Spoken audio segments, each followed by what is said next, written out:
Hello दोस्तों, स्वागत है आपका हमारे चैनल स्मार्ट एजुकेशन क्लासेस में। आज हम आपके लिए लाए हैं डीएलएड सेकंड सेमेस्टर जो सीरीज चला रहे हैं प्रारंभिक शिक्षा के नवीन प्रयास।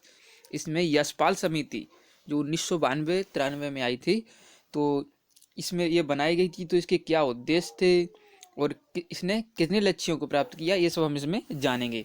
तो अगर आप हमारे चैनल पर नए हैं तो चैनल को सब्सक्राइब कर लीजिए और नीचे बेल आइकन पर जरूर क्लिक कर लें। दोस्तों, अगर आपने अभी तक बाकी वीडियोज़ नहीं देखे तो नीचे प्लेलिस्ट का लिंक भी हमने डिस्क्रिप्शन में दिया है, वहाँ से जाकर आप बाकी वीडियोज़ जरूर देखें, काफ़ी हेल्पफुल रहेंगे। निवेदन है वीडियो को पूरा देखें। चलिए देर न करते हुए शुरू करते हैं। देखिए, यशपाल समिति, देखिए इसको हम समझ लेते हैं कि आखिर यशपाल समिति क्या है।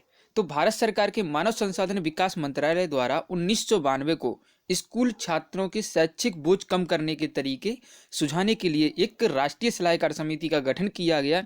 इस समिति के प्रोफेसर कौन थे? अध्यक्ष प्रोफेसर यशपाल थे। और समिति के अध्यक्ष के नाम पर इस राष्ट्रीय सलाहकार समिति को यशपाल समिति के नाम से जाना जाता है।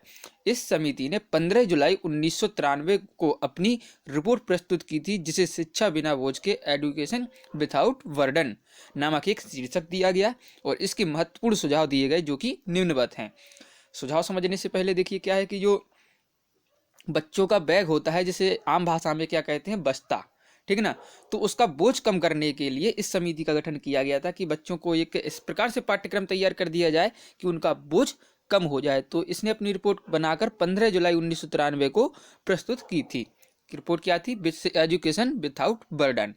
ठीक है, आगे इसके सुझाव देख लीजिए, इसने क्या क्या सुझाव दिए थे। देखिए, सुझाव दिए हैं कि पाठ्यक्रम निर्माण तथा पाठ्य पुस्तकों को तैयार करने की प्रक्रिया विकेंद्रीकृत होनी चाहिए ताकि इन कार्यों में शिक्षकों की सहभागिता में वृद्धि हो सके। तो पाठ्यक्रम निर्माण का क्या होना चाहिए कि तैयार करने की जो प्रक्रिया है वो एक केंद्रीकृत ना होकर विकेंद्रीकृत कई भागों में बांट देनी चाहिए। तो इससे क्या होगा कि जो शिक्षक हैं तो उनको भी सहभागिता मिलेगी ताकि वो भी पाठ्यक्रम तैयार करके दे सकें। आगे है, ग्राम ब्लॉक तथा जिला स्तर पर शिक्षा समितियों का गठन किया जाना चाहिए, जिससे वे अपने कार्य क्षेत्र में स्कूलों के नियोजन तथा परीक्षण का कार्य कर सकें। देखिए, अगर आप स्टेट लेवल पर कोई समिति बना देते हैं तो यह बिल्कुल भी नहीं हो सकेगा कि वो सारी जगह जाकर स्कूलों का परीक्षण या मूल्यांकन कर सके। तो इसके लिए उन्होंने कहा कि ग्राम स्तर पर और उसके बाद ब्लॉक स्तर पर और तत्पश्चात जिला स्तर पर समितियां गठन की जानी चाहिए, जिससे कि जो परीक्षण कार्य है वो एक नियोजित तरीके से हो सके। तीसरा है कि पाठ्य पुस्तकों को स्कूल की संपत्ति समझाया जाए। इस प्रकार बच्चों को व्यक्तिगत रूप से इन पुस्तकों को खरीदने तथा प्रतिदिन घर ले जाने की कोई ज़रूरत नहीं होनी चाहिए। देखिए, ज़्यादातर अभिभावक क्या करते थे, बच्चों को इसलिए नहीं भेजते थे कि वो पुस्तकें नहीं खरीद सकते और आर्थिक रूप से कमज़ोर थे। तो सरकार ने इस जो समिति है यशपाल समिति, इसने सुझाव दिया कि जो पाठ्य पुस्तकें हैं वो विद्यालय में ही उपलब्ध करा दी जाएँ और यह विद्यालय की संपत्ति समझी जाएंगी, जिससे बच्चे यहीं पर पढ़ेंगे और यानी यहीं पर छोड़ कर जाएंगे। ठीक है ना। आगे है, प्राथमिक कक्षा में बच्चों को कोई गृह कार्य ना दिया जाए।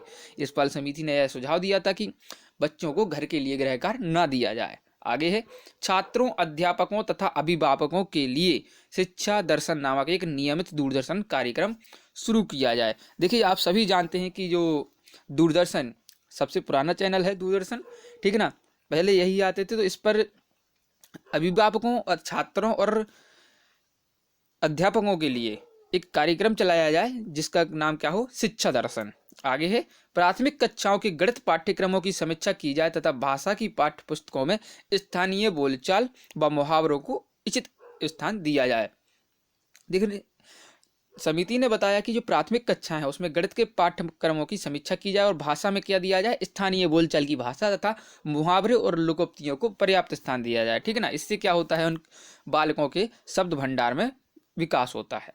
आगे है कि पाठ्य पुस्तकों में बच्चों के अनुभव तथा सामान्य जनजीवन प्रतिबिंबित होना चाहिए।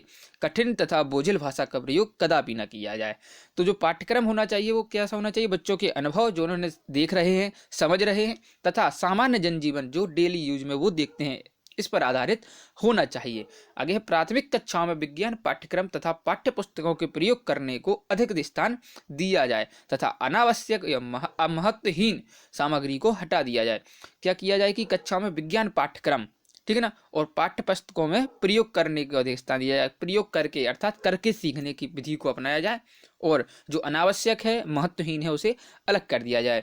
देखिए, इस प्रकार समझ सकते हैं कि यशपाल समिति के द्वारा दिए गए सुझावों के अवलोकन से स्पष्ट हो जाता है कि समिति ने शिक्षा व्यवस्था से जुड़े कुछ बुनियादी मुद्दों पर चिंतन करके इस शिक्षा में एक नई दृष्टि दी है। ठीक है ना, अर्थात इसने चिंतन किया है कई विचारों पर, अपनी सुझाव दिए हैं। तो वीडियो देखने के लिए दोस्तों बहुत बहुत धन्यवाद। अगर आपको वीडियो अच्छा लगा है तो वीडियो को लाइक करिए और दोस्तों के साथ शेयर जरूर करें। वीडियो देखने के लिए आपको बहुत बहुत धन्यवाद। मिलते हैं अगले वीडियो में। जय हिंद, जय भारत।